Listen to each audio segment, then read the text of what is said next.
Happy Friday, everybody. Chris, here we go. Happy Passover and happy Easter to everybody out there. Good Friday for those of you. And hopefully it'll be a good Friday for what we're going to be doing this afternoon. We got some fun stuff coming along.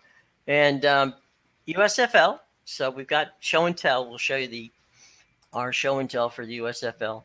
All things Birmingham, as we like to say, coming up. So Chris, last night, if you were a fan of anything Washington, it wasn't a good night. The Nationals got tanked in Pittsburgh, and the Toronto Maple Leafs laid bare the Capitals. So it was not a good night for the teams with the DC logos today. But it was a good night for me because, the Leafs won. So, Well, the Cubbies are playing good baseball. Yeah, that's true. They did beat Colorado yesterday. I said that game would stay under 11. It only got to 7? Yeah. I think it was 5-2. Yeah. It was weird, though, for that Leafs game to see them score 7 goals and not see Austin Matthews score any of them. So there's that. Yeah. Though he did have 2 assists, so he's now in the 100-point club, joining the only guys to score 100 points for the Leafs in the last half century. Doug Gilmour did it twice in the 90s, and Darryl Sittler in the 70s. So some pretty rarefied air for Mr. Matthews. Well, good for him. And of course, we talked about it last week or the week before. I can't remember, but our condolences go to the family of Mike Bossy, who passed away today at the age of 65. Phenomenal hockey player. Yeah, for people that aren't familiar with hockey from the 80s or anything, everybody talks about Gretzky and the Oilers, but before Gretzky and the Oilers, there was Bossy and Trottier and Dennis Potvin and John Tonelli and Billy Smith and the Islanders, who won 4 straight cups from 80 to 83. And Bossy was, I would have to say, he was probably the quintessential goal scorer of that generation. I know everybody wants to talk about Gretzky scoring 92 and everything else, but you look at what Bossy did during that era where he was so consistent with putting the puck in the net. He averaged better than 57 goals or something like that a season in his career. He had, if you look every year, his first 9 years in the league, he scored at least 51 goals, and in his final year, he retired at 30. Remember? Yeah. In 63 games as a 30-year-old, he had 38 goals and 37 assists before hanging it up. I think there's a lot of guys in the league that would kill to have that be their best year, much less their worst year in a 10-year career. But yeah, our thoughts on going out to the Bossy family and the Islanders organization as a whole, because Bossy was such a key cog in that organization for such a long time. And we did mention this earlier, but I believe today is the funeral of Dwayne Haskins, outstanding quarterback at Ohio State University, and someone who at the tender age of 24 was trying to get things together as a member of the Pittsburgh Steelers.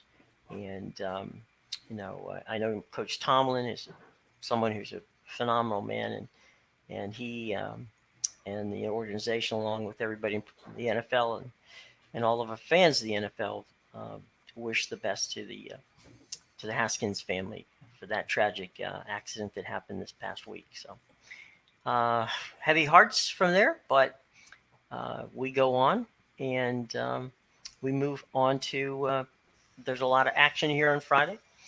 And we're going to start things off with our buddies at DraftKings. DraftKings, if I hit the button properly, there it is. Okay. DraftKings has a promo for Max Wagers Network. And, of course, that's winners and whiners, picks and parlays. Here's the deal, guys. It's pretty simple. Bet $5 to win $200 in free bets when you make your first deposit, and bet of $5 on any Major League Baseball money line. You win $200 in a free bet. Okay, so that's the deal. You have to use the promo code, and it's WAW, which is Winners and Whiners Video. Get all the information in our show box below where everything good happens to be. All right, cool. So, Christopher, where do we go today, opening day? Going to baseball? Yep. All right, here we go. Yeah, it's the Yankees and the Orioles. Everybody loves, Baltimore, especially when you're the team playing them, because let's face it, the Orioles haven't been good in recent years. And you can't expect things to be a whole lot better this season when you look at their pitching staff, which is pretty much a train wreck. The Yankees 4-3 now. They beat Toronto last night. And it seemed like nobody wanted, if you were the losing team in that series, nobody wanted to score any runs. I believe, I'm going to double check this, I believe that the losing team was shut out in all 4 games between the Yankees and Toronto. Let me double check here. I think you're right. I didn't say schedule, but, that's the way this thing wants to work today. Click one button and have it bring up something different. What do you want? Yeah. Oh, no, I'm sorry. 3 of the games were shutouts. I forgot the Garrett Cole Jose Barrios game ended up 6-4, but still 3 shutouts in 4 games in the series. So we actually saw some good pitching. The Yankees part of a 3-way tie atop the AL East with the Rays and the Blue Jays. All those 3 teams 4-3. Mm-hmm. Meanwhile, Baltimore, well, they're where Baltimore usually is this time of year. They're mathematically eliminated. Yeah, they're 1-5. They're 2.5 games off the pace already, and we've only played a week. Jordan Montgomery had a no decision in his debut against the Red Sox, took a ball off at the back of his knee in that game, so he threw 3 1/3 innings. He says he's good to go tonight. He'll face Jordan Lyles, who was roughed up by Tampa Bay in his opening start, giving up 5 runs in 5 innings, walking 3 and striking out 2. Let me just stop you for a second. When would you think that your starting pitcher with an ERA of 8.10 is actually better than the guy he's throwing against? Well, normally when it's the Orioles pitching, when you're facing the Orioles, you've probably got a good shot. Yeah. Whoa. I know it's early, but those ERAs are pretty brutal. Yeah. The Yankees tied for 22nd in the majors in runs per game with 3.5. They were 19th in runs on the road last year with 4.39. This is their road opener. Baltimore dead last in runs per game so far. They're averaging 2. Yes, that's not a typo, 2. They are slightly better at home. They average 2.67. Mm-hmm. So there's that. The total for this game is set. I think it was 9. Let me double check and make sure it's still 9, because otherwise it'll mess up my things. Oh, it was 9.5. It is down to 9. So those numbers still hold. The Yankees 4-0 in their last 4 on the road with a total between 9 and 10.5. They're 8-1 in their last 9 overall with a total set at 9 and 10.5. They're 6-2 in their last 8 against a starter with a WHIP greater than 1.3. Baltimore 15-48 in their last 63 overall, and they're 12-47 in their last 59 against the American League East. Not going to say a whole lot more about Baltimore, but the Yankees have gone 41-14 in the last 55 meetings between these teams, and they're 24-7 in the last 31 meetings in Charm City. I know Montgomery hasn't pitched well. The Yankees haven't hit all that well, but, Baltimore is usually the cure-all for what ails you when it comes to Major League Baseball in recent years. Look for the Yankees to drink from that elixir and pick up a victory here on the road. And a good victory it would be. It's, by the way, hi, Ryan, James, and Michael. Good to see all of you. In a small world category, long ago, my wife's family owned the Baltimore Orioles. And it was her uncle. And her favorite player growing up was Luis Aparicio. So it's been a long time since the Orioles have been been relevant. Davey Johnson did a pretty good job with them in the 90s. True. But, then things went sour. And Michael has a question for you here. And it is, good afternoon. He likes Marcus Stroman and the Cubbies tonight. What do you think there, Chris? Those are your boys. Yeah, they're facing German Marquez and the Rockies at Coors Field. Stroman looked pretty good in his season debut. Gave up 1 run in 5 innings against the Brewers, and then the bullpen, of course, blew it later on in the contest. Got The to do what you Rockies do are, best. yeah, the Rockies are a tough team to figure out. I mean, normally you expect them to hit well at Coors Field, but like I said, they only scored 2 runs last night. Marquez, funny thing about him, he's a former Cubs farmhand and ended up going to Colorado. I can't remember what the deal was that he got traded, but they had high expectations for him. Then they decided he wasn't going to fit, and they shipped him out. He's a good pitcher. He pitched 7 innings, gave 1 run on 3 hits with no walks and 5 strikeouts in his season debut, but got a no decision. I think it's going to be a good matchup, but I think, based on what we've seen from the Cubs so far, you have to give them the upper hand here. Yeah, absolutely. Dodgers. Before we get to the Dodgers and the Reds here in a second, Michael, if you remember, I think was it 94 or 95, the Jeffrey Mayer game, where Jesus. There was. By the way, we mentioned him early in the week. That the guy, the umpire on the line that night in that game was Angel Hernandez. So, of course it was. Of course it was. Why wouldn't it be? So yeah, there was. The Orioles had a good playoff run, and I believe, what was it? Was it 2014 or 2015 they got into the ALCS? Yeah, I think so. Something like that. And that game with Jeffrey Mayer was game 1 of the ALCS in '96. Yeah. So yeah, Michael, they've had some decent teams, but basically it hadn't been recently. So there you go. Now, I watched a little bit of this game last night, and the Dodgers jumped on Cincinnati pretty hard. But the Dodgers are doing something that's really interesting, Chris. They're scoring after the 7th inning. Yeah, that was the big thing yesterday. After the 7th inning. They've scored more runs after the 7th inning this year than they've scored in total before the 7th inning. Yeah, they had 6 in the 8th last night to break a 3-3 tie. Of course, the game shouldn't have even been tied, but David Price, nothing like falling behind 3-0 to a guy, having a pitch fouled off, and then thinking you're going to sneak an 83-mile-an-hour changeup over the middle of the plate, belt high, thinks that somebody's not going to tattoo it. That's what tied the game. Yeah, it cost Buehler a win.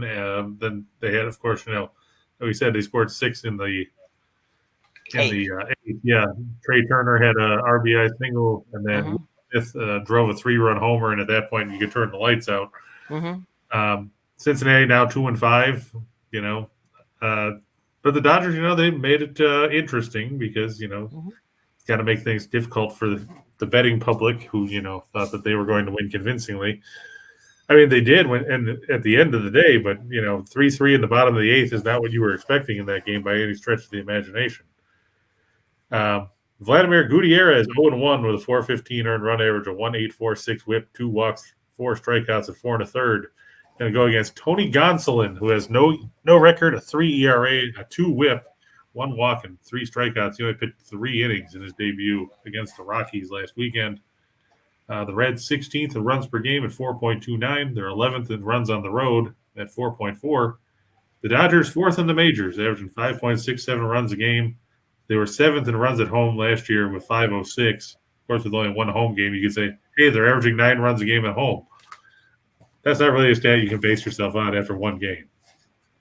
The Dodgers 54-17 in the second game of their last 71 series.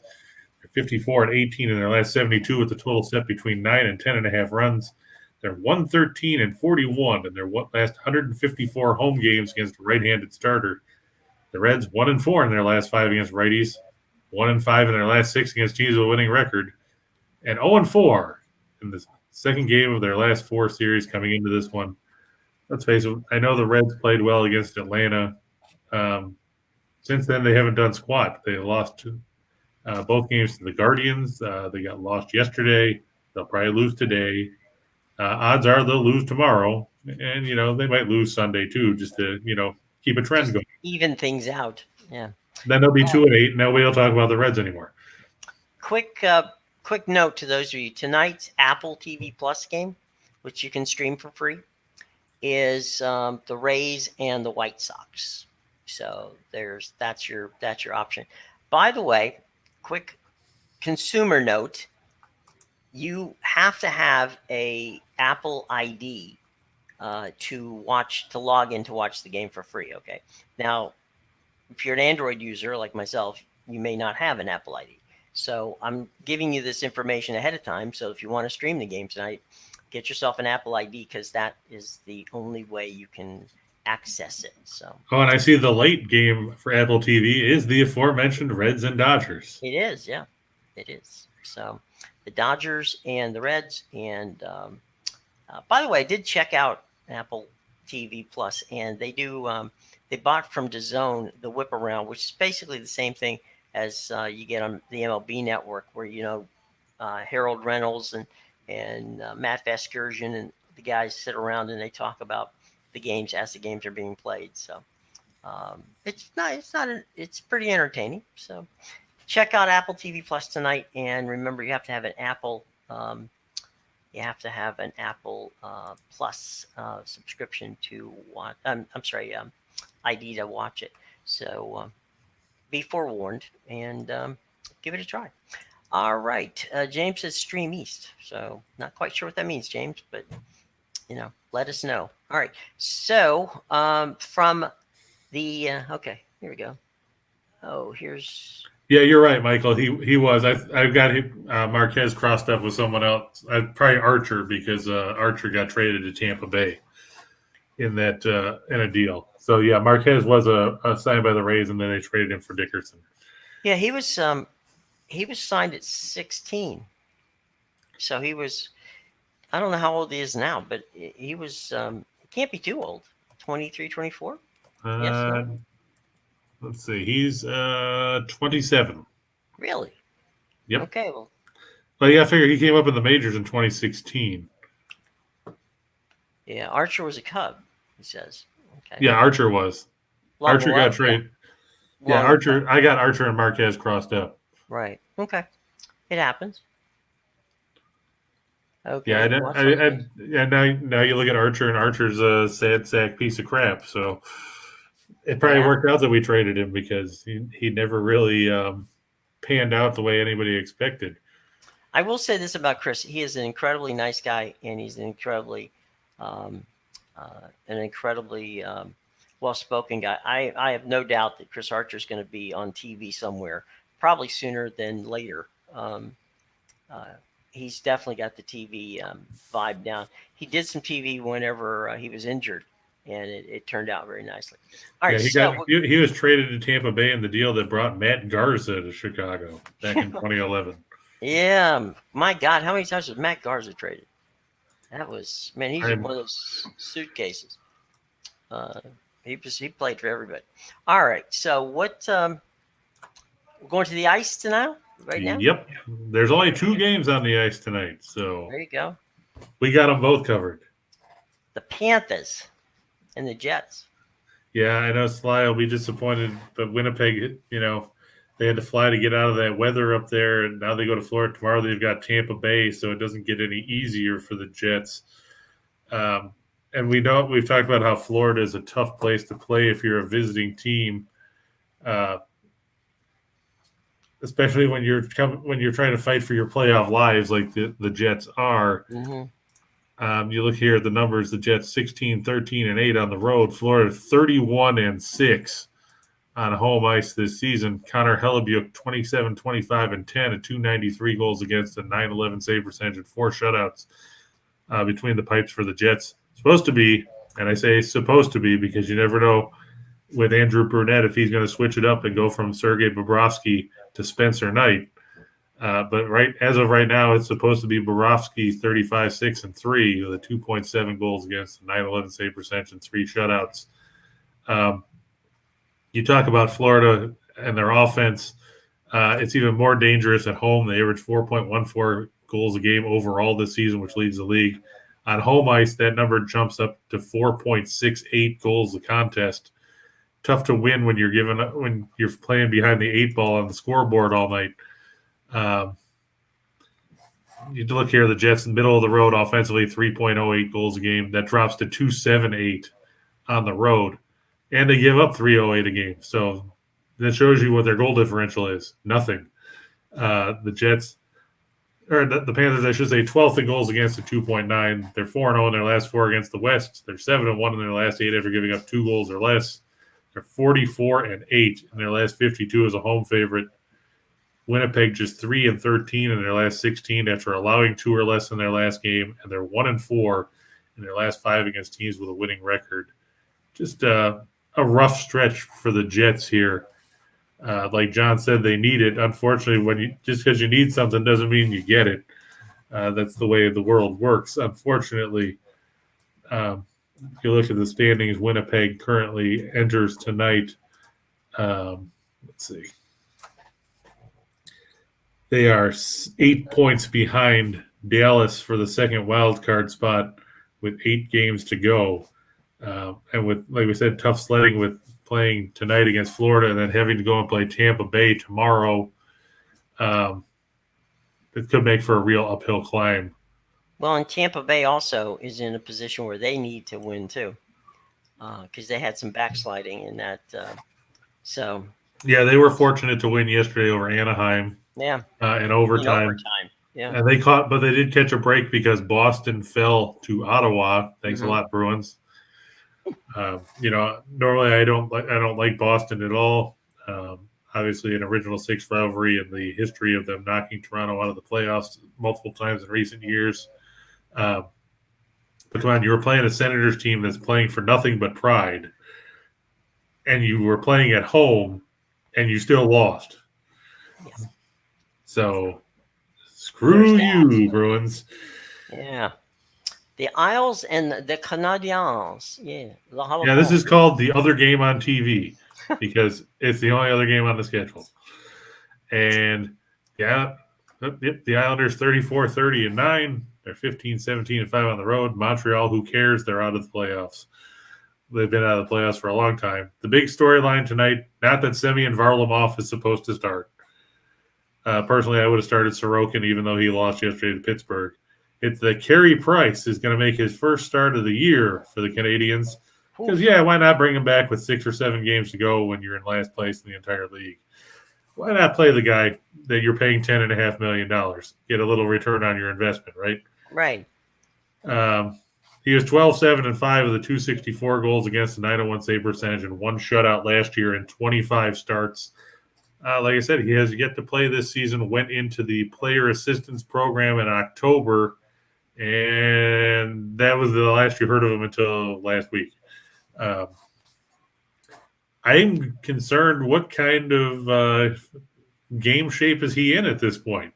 I mean, he hasn't played since the Stanley Cup Finals. Carey Price? Hasn't played since the Cup Finals last summer. Yeah. He's had injury issues prior to that anyway. Mm-hmm. I mean, what was it, a hip or something that impacted him a lot last season? I mean, you look, he played 25 games. He played 58 the year before, 66 the year before that, but the guy hasn't played in a year. I mean, what kind of game shape you can practice is only going to do so much for you. It's not going to put you in the situation of when you've got, guys that are barreling down on you on a 3-on-1 rush or anything like that. What kind of game shape is he in? Why bring him back now? You're not going to the playoffs. Yeah. You're not anywhere near the playoffs. You're not going to do anything to improve your team here by putting him on the ice. Well, maybe it's because they figure, all right, let's get him into a game just to get his headspace there. And even if he gives up 6 goals, like you said, they're not going anywhere. So maybe that's it. I mean, maybe they just want to get him into a game so he can get comfortable with playing again. I mean, he's going to be 35 years old. How much does he have left in the tank? It's not like you're bringing back Jacques Plante here. I'm not advocating for him. I'm simply suggesting that these are raisins that Montreal's doing. Barry Trotz is putting somebody who he thought he stole from the Capitals and Semyon Varlamov in goal, and that hasn't worked out well either. And Michael says that maybe Montreal's trying to get the number 1 pick in the ping pong balls. So They could do that with Samuel Montembeault. I mean, right. you don't have to bring Carey Price in for this. I mean, I guess you're trying to see, does he have anything left? Blah blah blah. But like I said, he's going to be 35. Is he out of contract at the end of this year, or is he still in contract? That's what I'm going to double check. I know he signed a lengthy deal before. Yeah, I know. Is this an extension? Was this part of an extension? Or Let's see. Double checking here. Let's see what his contract. Oh no, he's under contract until 2025, 26. oh man, okay. So his And cap number is $10.5 million all the way through 25, 26 when he'll be 38. John thinks that maybe they're showcasing him for off-season trade. Nobody's going to want to pick him up because nobody wants to pay $10.5 million to a goaltender that's 35. Well, that's where dead money becomes an issue, right? How bad do the Canadiens want to keep him versus how bad would somebody else take it? So if you want Carey Price, you think maybe Carey Price would be a good backup, or you're not going to pay $10 million. So that means how much does Montreal want to get rid of him? And if that's the case, then they're going to have to eat a lot of contract. So my guess is that Carey Price is probably going to be sitting out by the pool drinking Mai Tais in a year or two and not worrying about hockey, but collecting his cash. And when it comes to contracts like that, John, you should be familiar with the way that goalies get overpaid, because I'll mention a name that everybody on Long Island still shudders when they think about it, and that's Rick DiPietro. Oh yeah. They paid him a truckload of money to basically do nothing because, let's face it, he was a major bust when it came to being a relevant goaltender. I mean, his contract just ended in 2020, where he was paid a 15-year deal for $67.5 million. You bought him out in 2013. You still had to pay him for another 7 years. In Montreal's case, I don't know if anybody would take him. I don't know if anybody wants to deal with a guy like that. You have to figure what Marc-Andre Fleury getting. He's getting way less money than that, isn't he? Yeah, he is, and he's about the same age. It's true, Michael, about what Lundqvist did. He played a little bit for the Capitals, but then he hurt himself and he went back and retired. And this is, John said, he's the Bobby Bonilla of the NHL. Could be. That's true. But the problem is, and this is even if they get rid of him, right? Which I would not doubt that you're right that they would try to do. That's still money against the cap. Yeah, because even the compliance buy, like you said, it still counts against the cap. So you've just got dead cap money. Right. And that's what happens when you overpay and somebody doesn't perform. So there's that, which is not necessarily a good thing from anybody's state of mind. Hey, you know what? Let's talk about something that is a good thing. And that's something that's from our buddies at Caesars. Now, Caesars Sportsbook is giving you first bet insurance all the way up to $1,100. Place a first-time wager of up to $1,100. You get it back in the form of a free bet, even if you lose. Okay, so there's no way you can lose giving this a try. So go out and give it a try. But first, you have to understand something, and that, of course, is you're going to have to use our promo code, because this is a deal just for those of you watching us right here on the Max Wagers Network. All right. So you got to hit that promo code, enter it, click in the show box below, and you'll be good to go. Now, remember, you got to be 25 years of age to participate. And always, always, as we say right here, bet responsibly. Okay. We ask you to do that because it's the right thing to do. All right. Okay. So we have playoff action on the hardwood tonight, right? One last thing to throw about Carey Price, Jim. His cap hit is the highest among any goaltender in the National Hockey League. Oof. Well, there you go, boys and girls. So, all right. Nick has a question before we get to hockey. And that is, Giants, Yankees, Rays. Like it? It's a parlay. What do you think? I actually, I'm a little leery about the Giants because they haven't scored a lot of runs. I know Rodon's pitching today, but Zach Plesac looked good for the Guardians, and Cleveland's played some good baseball of late. Tampa Bay, I don't know what to make out of them. They played good against Baltimore, then they played horrible against Oakland. They're throwing, Drew Rasmussen today? I think so. The one thing I was going to look up about him was I wanted to know if he was related to Dennis Rasmussen or not.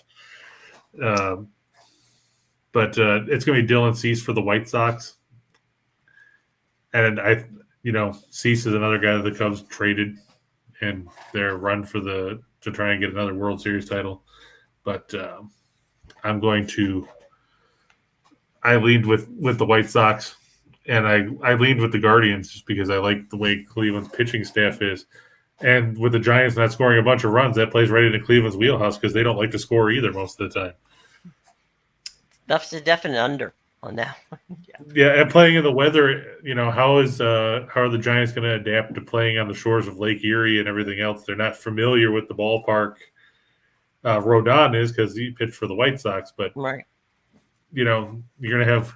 I imagine there's going to be wind. I imagine it's not going to be great weather.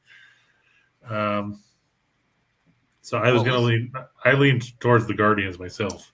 Well, at least it's not on the banks of the river.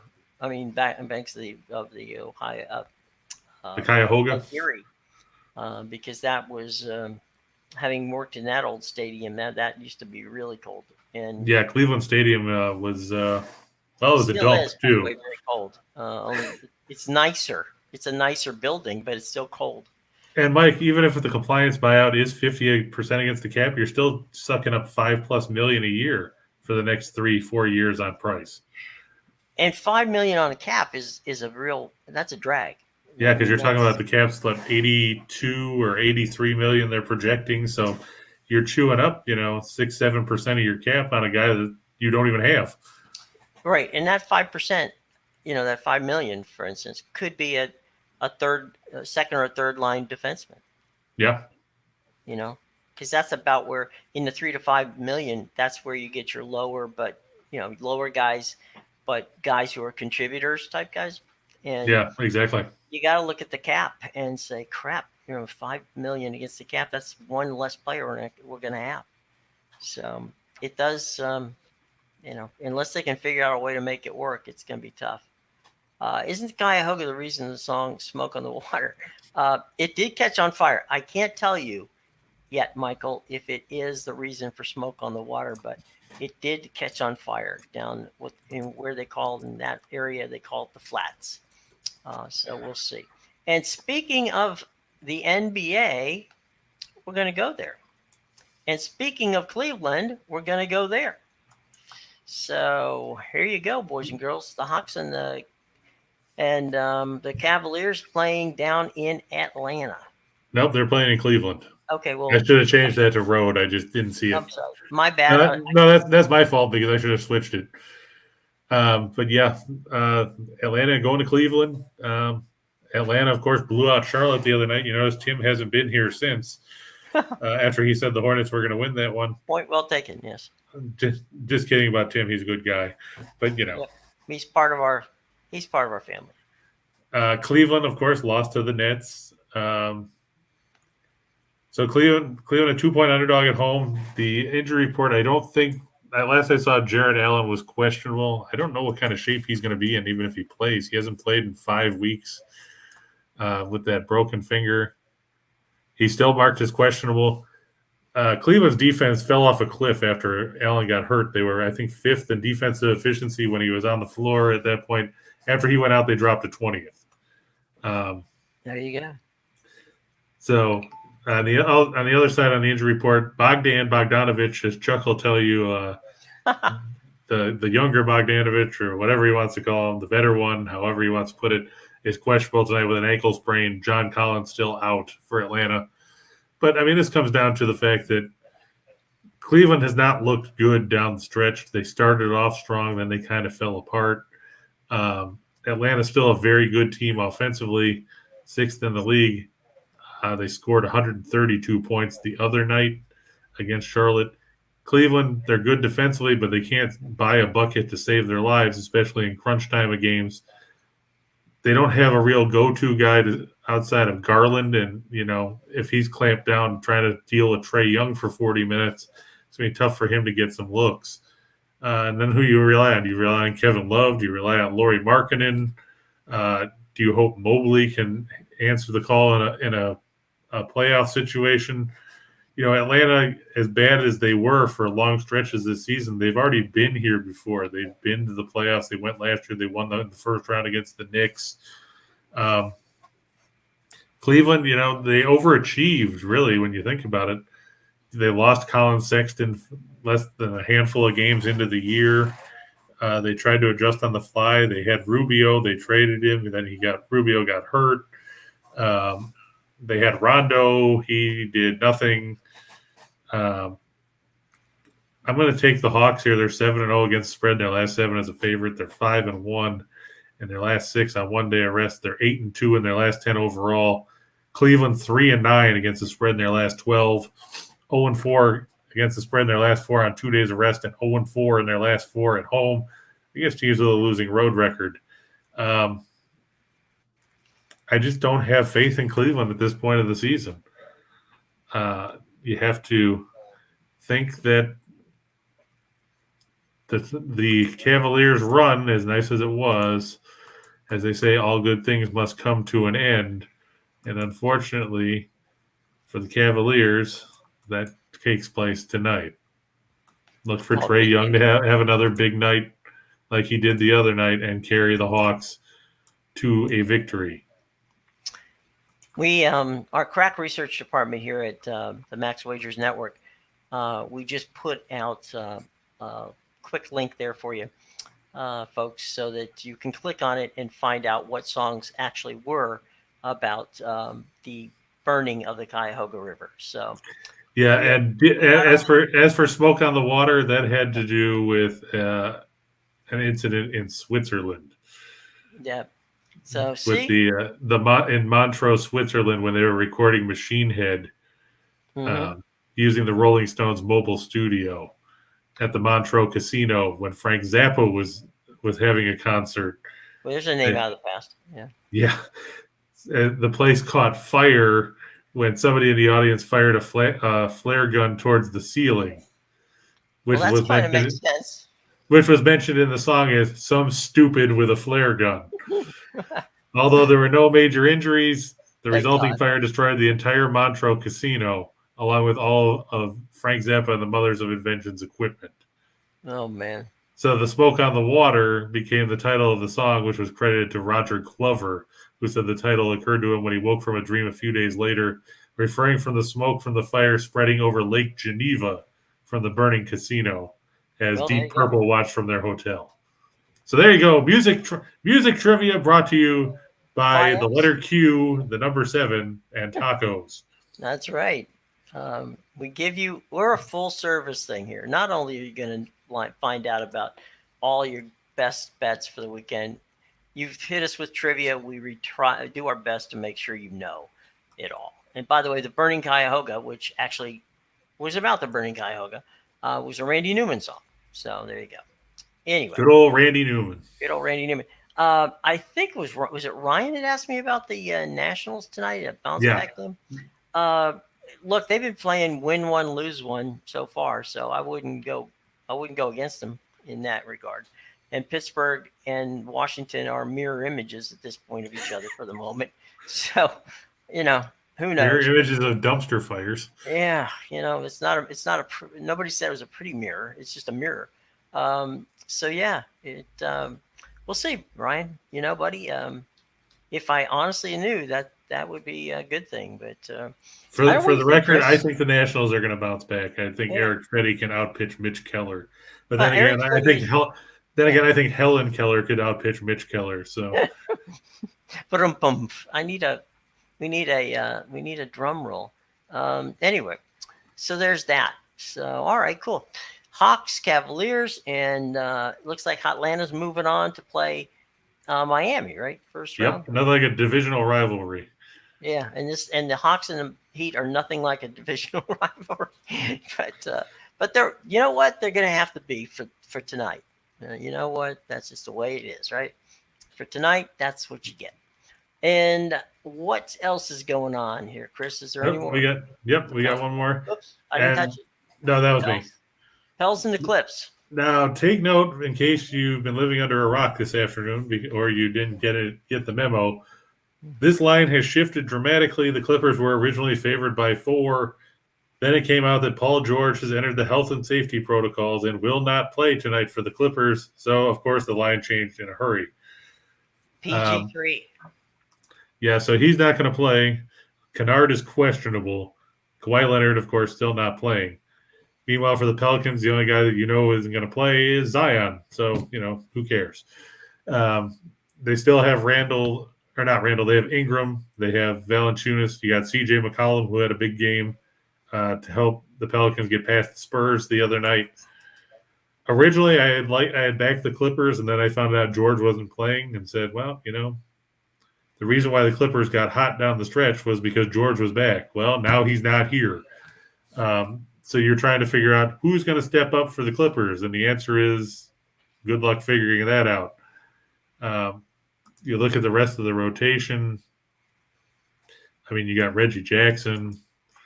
No, not that Reggie Jackson who hit 3 homers in the 77 World Series game against the Dodgers. No, Reggie Jackson, the guy that used to play for the Pistons and the Thunder and insert other teams. Are you going to rely on Norman Powell? He's played 5 games for the Clippers since he got traded from Portland. I don't know what you can expect from him at this point. He came back down the stretch after missing a bunch of time with a broken foot. You got Marcus Morris. He only played 54 games. And then you're down to like Terrence Mann and Robert Covington and Zubac. So you got a bunch of guys that are decent role players, but you don't have a go-to guy on the offensive end now, and that's a problem. Because if you look at the Pelicans now have McCollum. They've got Ingram. Like I said, Valanciunas is good. Herb Jones has turned out to be a really good find in the draft. He can play good defense and make a few buckets.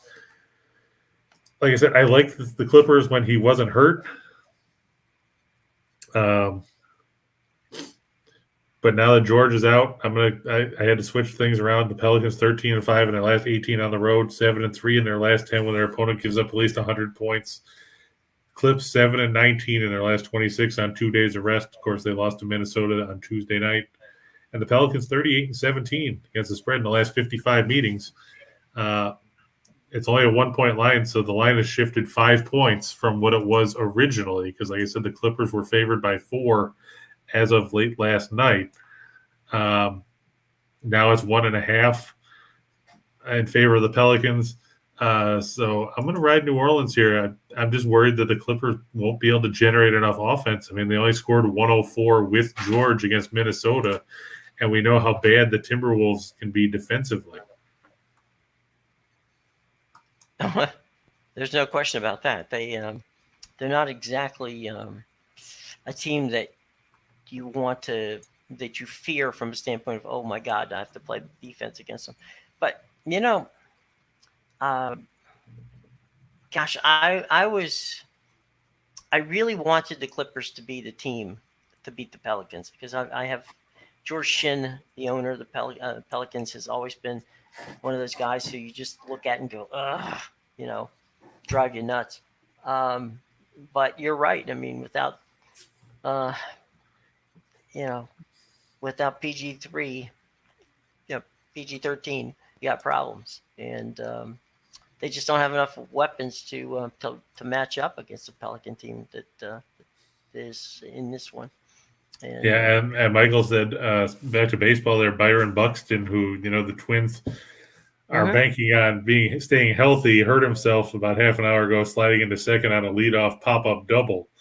He walked off on his own, but slapped the ground hard, knowing something's up. So hopefully for the Twins and for Buxton, it's not a serious injury because that kid's got a world of talent, but he always finds a way to end up getting derailed by some freak injury. I mean, he could probably be an MVP candidate if he wasn't on the IL half the time. Yeah. One of the things that concerns, he's kind of like Trey Turner, who the Dodgers, who was with the Nationals. They play so hard that sometimes they forget that you can play hard, but you don't have to play silly. And I remember Trey Turner, just before he got traded, as a matter of fact, went for a triple to get the cycle. And when he slid into third base, he slid with the oven mitt hand, and the oven mitt hand got stuck under the bag, and it hurt his hand clearly, and he was out for a few games. And same thing, and Schwarber then got hurt, and so basically then they started trading the entire team away because things were going south. But there are guys early in his career. Bryce Harper was that way. Bryce was banging off walls. He was doing all kinds of crazy stuff. As a matter of fact, one of my favorite things to see about Bryce was before a game one day, we were in the press box and looking out, and Bryce, they were, early in the game. I mean, early in the day, they take outfield practice in baseball and batting practice. Jason Worth, who's one of the absolute great clubhouse comedians, went out to right field and took some yellow tape and marked it off like a dead body was against the outfield wall, and said, and then used a pencil and said, one of those marking pencils, and said Bryce Harper. And so, when Bryce came out, he saw that, there was that imprint of him on the wall. So yeah. Andrew McCutchen is, Michael said he would compare Bryson to McCutchen. McCutchen also, a career, you wonder how well he could have been had he not been constantly injured, both with Pittsburgh and then, in the trade to Philadelphia and other places. So, yeah, I mean, there are those players who just are immensely talented, but just can't buy a break when it comes to getting hurt. Yeah, and Brad, I agree with you about the Hawks. Cleveland doesn't look right. They haven't looked right since Allen got hurt. They don't play defense the way they did early in the season, and they don't have a good offensive rotation to work with either. Right. Even with the right Bogdanovich. Right. So there you go. All right. So show and tell time. This weekend we're getting back to the USFL. Now this, boys and girls, is my Tampa Bay Bandits sweater, which was given to me by the late, great Mr. Burt Reynolds when I used to produce, and actually directed, the USFL in the 1980s. And they're back. Whether that's good or bad, that's up to you guys. But they start tomorrow, Chris, on NBC and Fox. And I think they've got a pretty good chance of making it because both Fox and NBC have invested heavily in them. The NFL is lending them some of their officials, and they're playing all their games in Birmingham, so you're not going to have to worry about an audience. The running the league the first year is going to be amazingly cheap because there's no travel. That's true. And basically everybody practices there, so very interesting. Michael, thank you very much. This sweater is a little pitted at this point, but and still fits, but it's nice to have. Who's playing? Ryan, are you playing golf somewhere? You said you're playing golf? Yeah, he said he's on the course in Delaware, I think. Yeah. You're on the course in Delaware? Where? I mean, there's a lot of good golf courses in Delaware. Red Sox getting killed by the Twinkies. Oh, ouch. Okay. Yeah, it's 4-0 in the bottom of the second.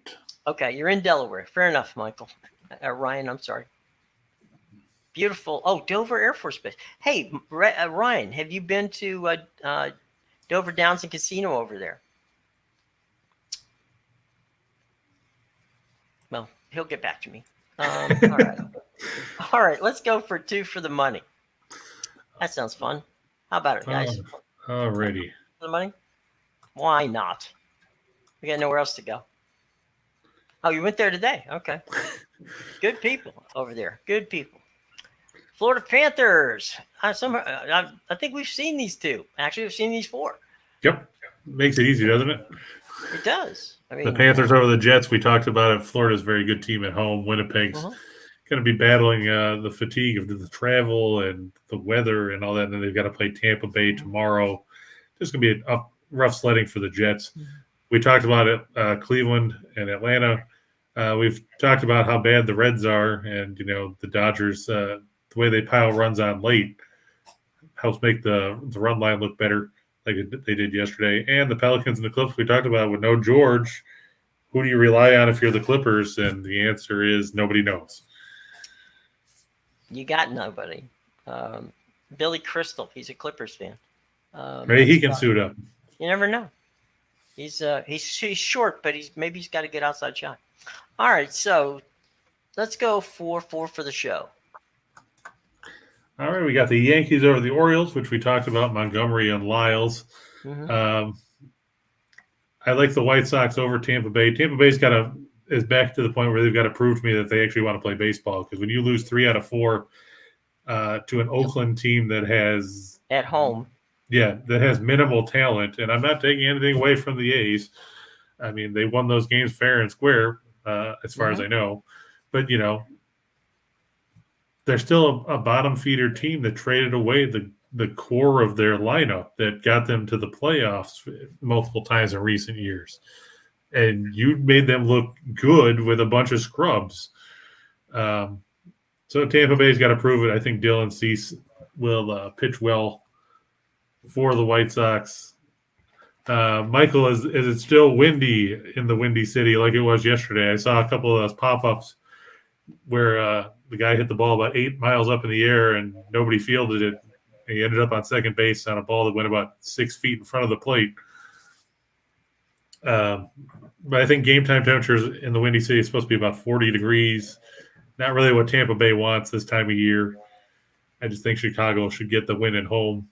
The Blue Jays over the aforementioned A's, Tampa Bay, beating them 3 out of 4 is one thing, but facing a Toronto team that's got a lineup like the Blue Jays have with Guerrero and Bichette and Springer and Chapman and all those guys is a different story. Dalton Jeffries is going to go against Ross Stripling. Stripling's going to work probably as an opener type of guy. It's probably going to be a bullpen type day for Charlie Montoyo because they pushed Hyun Jin Ryu to tomorrow, give him an extra day of rest.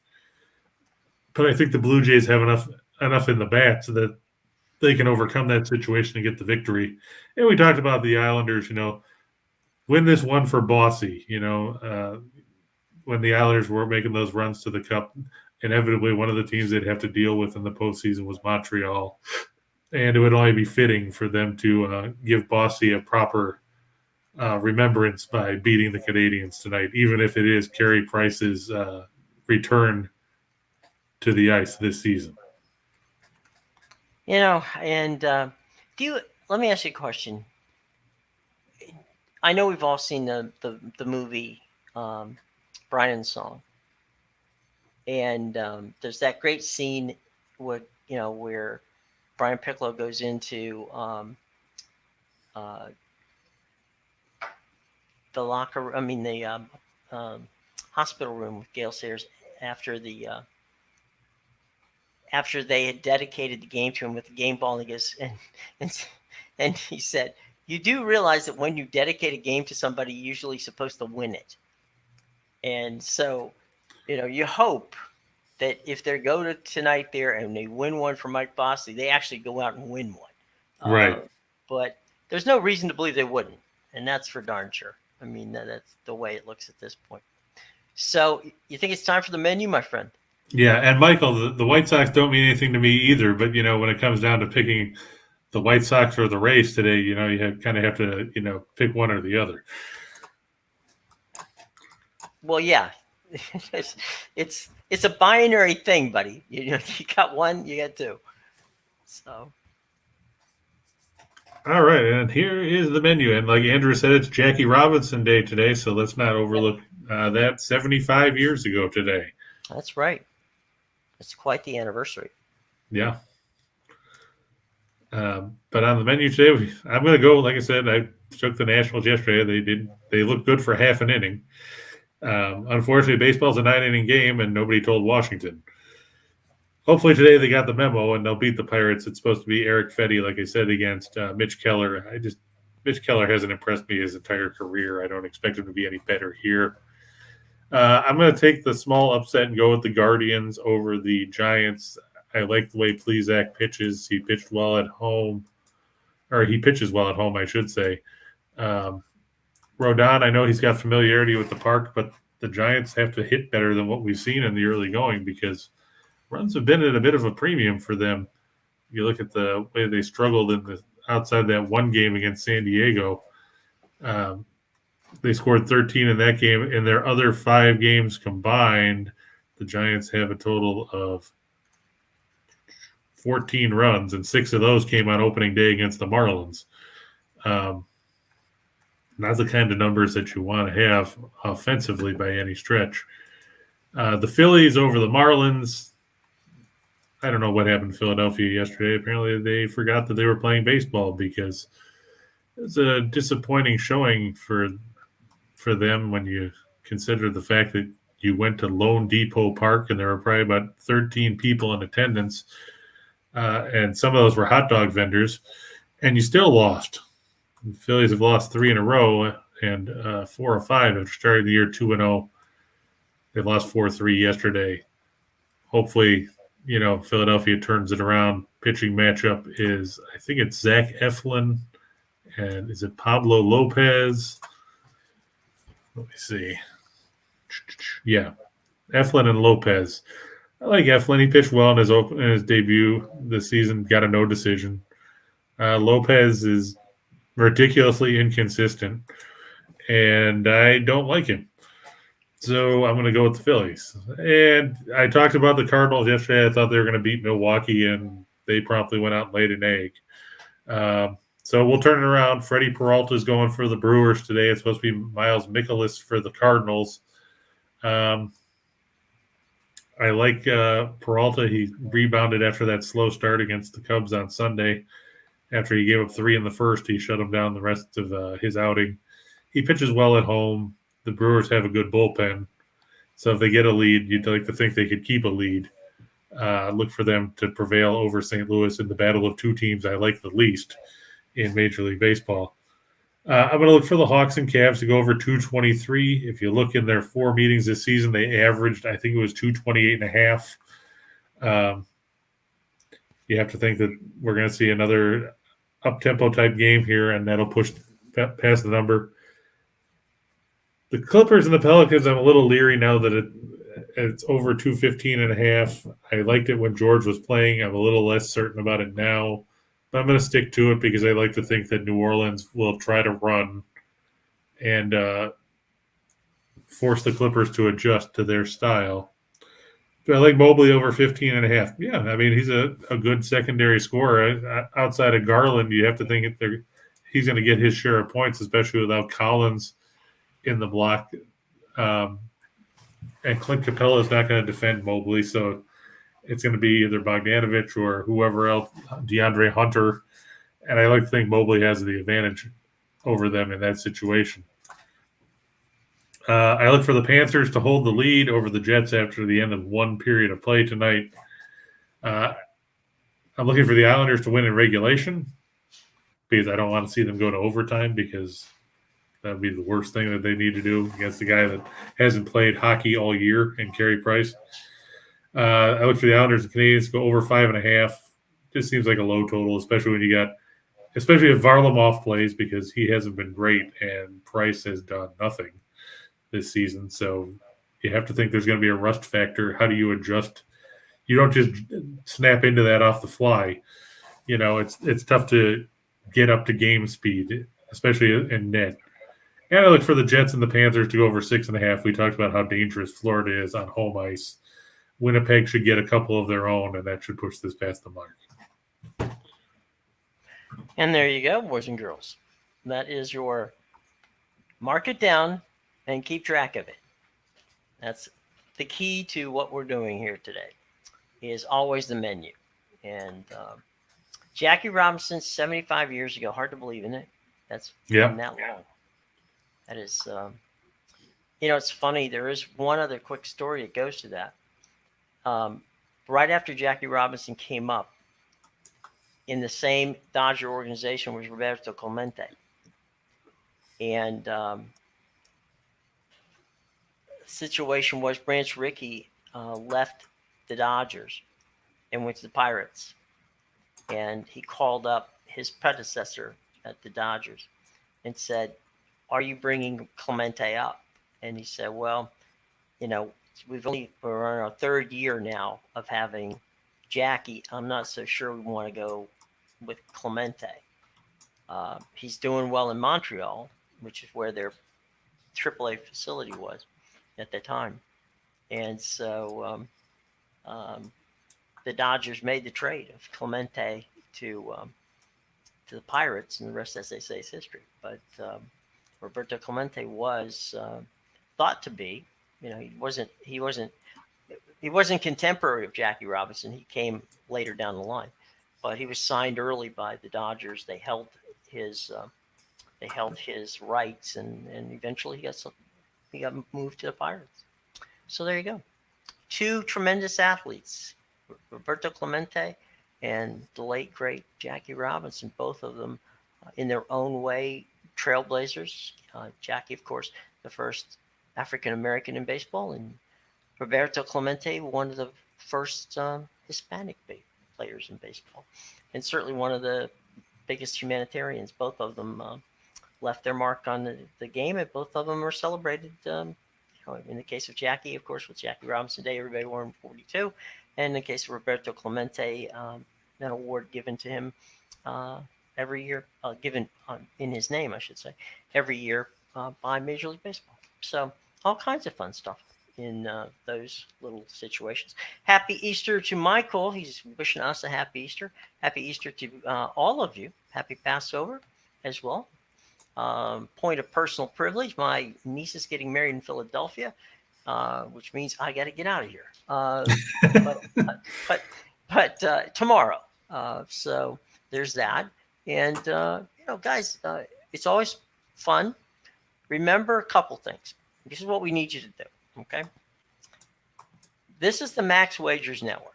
And I know you're watching it on a number of different platforms. Do us a favor. Go now, we'll wait, and subscribe to the Max Wagers Network, okay? And because very soon, that's going to be where you're going to watch this show live, okay? It's only on the Max Wagers Network. So if you're not watching us on Max Wagers, please go over and, hit that subscribe bell, hit the notification, and, that way you're going to be able to get us, okay? And, good to hear that Ryan is having some fun golfing out there. And we hope you have a good day. A lot of good friends over at Dover Downs. And interestingly enough, many of you probably know this, that Dover Downs is literally, the hotel and casino is literally physically against the NASCAR track. So if you have east-facing windows, you're literally you've got a box in watching the race at Dover Downs. So it's a pretty wild place. So if you ever get a chance to check it out, go there. Hit the button. You're right, buddy. We want that. Smack that thumb too. All right, yeah, all good stuff, guys. Thanks so much, Chris. Have a good holiday weekend, my friend. You too, Jim. Travel safely. Thank you. Amtrak's our friend. That's true. 30th Street Station in Philadelphia. We'll don't have time for cheesesteaks this weekend, boys and girls. That's too bad. It is, life goes on, right? There's always time for cheesesteaks. There's always time. So I don't know. I'm on a tight schedule and I'm not in charge, so that makes it even worse. So there you go. Boys and girls, thanks so much for joining us. We always have fun. Chris, of course, it's always a pleasure working with you, my friend. And we shall see you come Monday right here on the Max Wagers Network. Everybody have a safe and enjoyable weekend, and we'll see you on Monday.